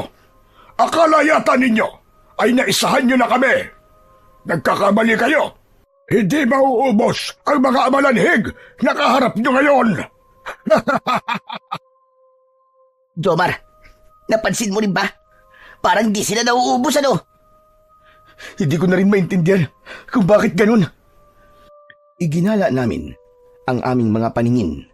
Marami kaming nagapi na mga amalanig. Nakatimbuang ang mga ito. Pero ganun na lang ang pagtataka ko dahil isa-isang bumabangon muli ang inakala naming napatay na namin. Pards, tignan mo mga nakahandusay na amalanig. Anak ng teting, bumabangon sila uli. Buhay pa rin. Mukhang mahihirapan tayo. Hindi sila namamatay. Pero paano nangyari yun? Talagang mga hunghang kayo! Paano mamamatay ang patay na? Kaya hindi mauubos sa mga kampon ko. Kayo ngayon ang naghihintay ng inyong kamatayan! Nataranta kami ni Tatoy dahil tila nagsasayang lang kami ng lakas. Pinapagod lang namin ang aming mga sarili. Lumalaban kami sa mga kampo ng dilim na hindi pala namin magagawang patayin. Kung ganun pala, wala nang bisa sa bagong dating na mga amalanig ang punyal na ibinigay sa amin ni Lola Rubina, kundi para lamang ito sa unang bugso ng mga amalanhig. Anak ng bang kayo. Paano tayo nito, Tatoy? Hindi pala natin sila mapapatay. Anong gagawin natin? Hindi ko rin alam, Jomar. Pareho tayo mapapahamak dito. Huwag ka mawala ng pag-asa. Baka may paraan pa. Tatoy, kailangan natin makabalik muna sa loob ng bahay ni Lola Rubina. Pero bakit? Baka may alam siyang ibang paraan. Naging mabilis ang aming pagpapasya. Tumakbo kami patungo sa bahay. Kinalampag namin ang pinto upang buksan yun ni Lola Rubina. Nang mabuksan yun ay agad kaming pumasok at muling isinara ang bahay. Alam namin na nakasunod sa amin ang mga amalanig, pero hindi sila basta-basta makakapasok sa loob nun, lalo na't nalagyan na ni Lola Rubina ng pangontra ang paligid ng bahay. Nalagyan na rin niya ng asin at bawang ang palibot ng bahay. Nariyan pa rin ang kampo ng dilim, pero hindi sila basta-basta makakapasok dito sa loob. Alam po namin, Lola. Lola Rubina, hindi kaya ng punyan na gawa sa pangil ng elepante ang mga bangkay ng aswang. Kakaiba na po sila. Si Mang Gilier, kasama po nila. At siya nag-uutos sa mga kampo ng dilim. Oo, dahil siya man ay kauri nila. Si Gilier ang halimbawa ng patay na nabuhay at bumalik sa dati ang pagkatao. Pero kung hindi naman sila mapapatay gamit ang punyal, ano po ang dapat namin gawin, Lola? Kailangan magpahabol kayo sa mga amalanhig. Ano? Magpahabol kami? Oo, apo, ganun ka. Dapat sila sumunod sa inyo.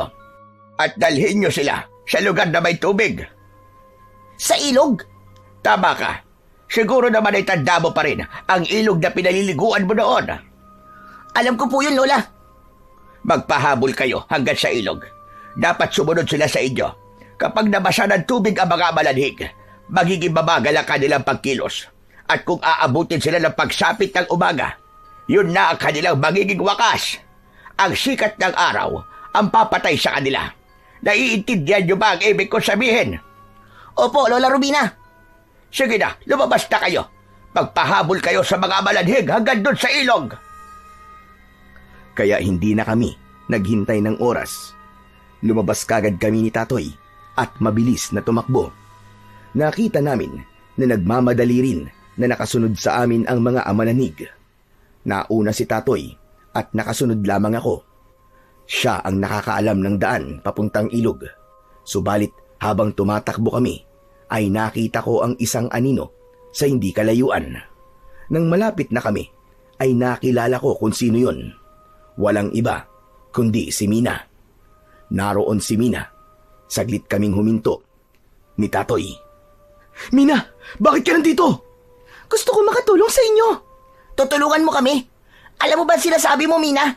Mapanganib ba mga amalanig na sumusunod sa amin? Hindi sila basta napapatay ng aming dalang armas. Kaya nga, may dala rin akong panlaban sa kanila. Teka, dala mo yung pambomba ng mga pananim ah. Oo, tama ka. Ito ang ginagamit ng tatay ko nung nabubuhay pa siya na pang-spray sa kanyang mga pananim na palay. May laman itong tubig na hinaluan ko ng dinikdik na bawang at asin. Alam kong mangyayari to. Ang muling pagbangon ng mga patay na aswang ngayong undas. Kaya inihanda ko ito. Pero kailangan ko pa rin ng tulong nyo para mapuksa natin ang mga malanig na hindi kaya ng sandata nyo. Sa mabilis na paliwanag, ay kinausap kami ni Mina. Itataya namin ang aming sarili para lumapit sa amin ang mga amalanig kapag naipon na sila at nakapaligid na sa amin. Saka siya magpapakita para gamitin ang laman ng pambomba laban sa mga kampon ng dilim. Kaya yun ang aming ginawa. Mabilis na nagkubli si Mina at kami naman ni Tatoy ay naiwan at nagtalikuran. Hinintay naming makalapit sa amin ang mga bangkay na nabuhay at pinalibutan kami. Nang nakapalibot na sila sa amin ni Tatoy, ay lumabas sa kanyang pinagtataguan si Mina at agad na ginamit ang sprayer. Diniligan niya ang mga amalanig. Hindi magkamayaw ang mga ito. Sa bawat patak ng tubig ay sumisigaw ang mga ito. Kasama na roon si Manggilier na nabasa na ng tubig mula sa pangbomba ni Mina. Umusok ang kanilang mga katawan. Hindi nila kinaya ang epekto ng dinurog na bawang at tubig na may asin. Patuloy sa pag-usok ang katawan ng mga amalanig hanggang sa unti-unting mabuwal ang mga ito at ganap na naagnas ang kanilang mga katawan. Wala na silang nagawa pa, lalo na't nasundan yon ng pagtilaok ng manok na hudyat ng pagbubukan liwayway. Kaya naman, wala nang kawala pa ang mga nabuhay na bangkay ng mga aswang. Hanggang sa natunaw ang mga ito, ganap nang natuldukan ang lagim na inihahatid nila sa Barrio Noches. Labis ang pasasalamat ni Lola Rubina sa mga nangyari. Siyempre, malaking bahagi rin si Mina dahil ganap nang nalipol ang mga amalanig. Ay mawawala na rin ang espiritong umalipin sa nanay ni Mina at bumalik na ito sa dati. Tapos na ang undas sa Barrio Noches. Pabalik na kami ng syudad. Ang naging karanasan ko sa probinsya ng lola ni Natoy ay karanasang hinding-hindi ko malilimutan. Nagbigay ito sa akin ng kakaibang adventure. May excitement, may kilabot, at syempre, may kasama ring kilig dahil kay Mina. Isang kakaibang karanasang bumuo ng aking pagkatao at lalong nagpasolid ng pagiging magkaibigan namin ni Tatoy. Totoong puno ng hiwaga ang buhay ng tao. Punong-puno ng iba't ibang pakikipagsapalaran. Subalit anuman ang ating harapin, anuman ang ating pagdaanan, isang bagay lang ang dapat nating isipin. Lahat ito ay bahagi ng ating karanasan na susubok sa ating tibay, katatagan at pagiging tunay na kaibigan.